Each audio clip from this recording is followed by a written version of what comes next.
Praise the lord. దేవుని శ్రేష్టమైన నామంలో మీ అందరికీ శుభాలు తెలియజేస్తూ ఉన్నాను. ప్రియ సహోదరి సహోదరుడా, మనందరికీ ఏదో ఒక గోల్, ఏదో ఒక ఆశను కలిగి మనం ఈ లోకంలో జీవిస్తూ ఉంటాం కదా. అయితే దేవుని వాక్యం చెప్తా ఉంది, మనం ఎటువంటి ఆశను కలిగి ఉండాలంటే దేవుని రాజ్యానికి అనేకమైన ఆత్మలను సంపాదించే వారిగా మనం ఉండాలి కదా. ఎన్నెన్నో ఆశలు మనం పెట్టుకుంటాం, ఎన్నెన్నో గోల్స్ మనం పెట్టుకుంటాం, కానీ దేవుని విషయంలో ఎటువంటి గోల్స్ మనం కలిగి ఉన్నాము ఒకసారి ఆలోచన చేద్దాము.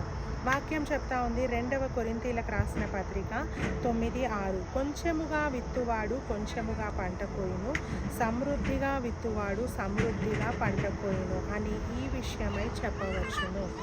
ఎవరైతే కొంచెముగా విత్తనం వేస్తారో వాళ్ళు కొంచెమే పంటను కోస్తారంట. ఎవరైతే సమృద్ధిగా విత్తనాలు వేస్తారో సమృద్ధి అయిన పంటను కోస్తారు.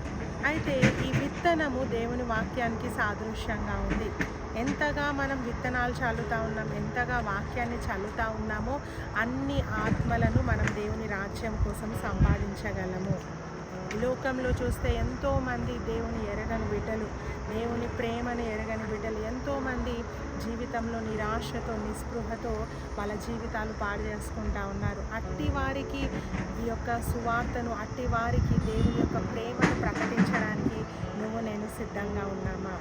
ఎవరైతే నమ్మకంగా దేవుని సువార్తను ప్రకటిస్తారో, ఎవరైతే ఫెయిత్ఫుల్గా ఆయన పనులు చేస్తారో వారిని దేవుడు ఎంతగానో ఇష్టపడతా ఉన్నాడు, వారి కోసం ఎదురు చూస్తూ ఉన్నాడు.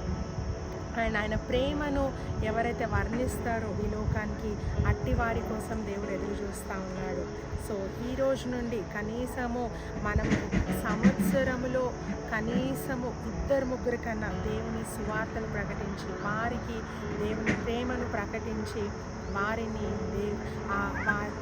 దేవుని రాజ్యంలో పాలి భాగస్తులుగా మనం చేద్దాము. అట్టి కృప దేవుడు మనందరికీ దయచేయను గాక. God bless you.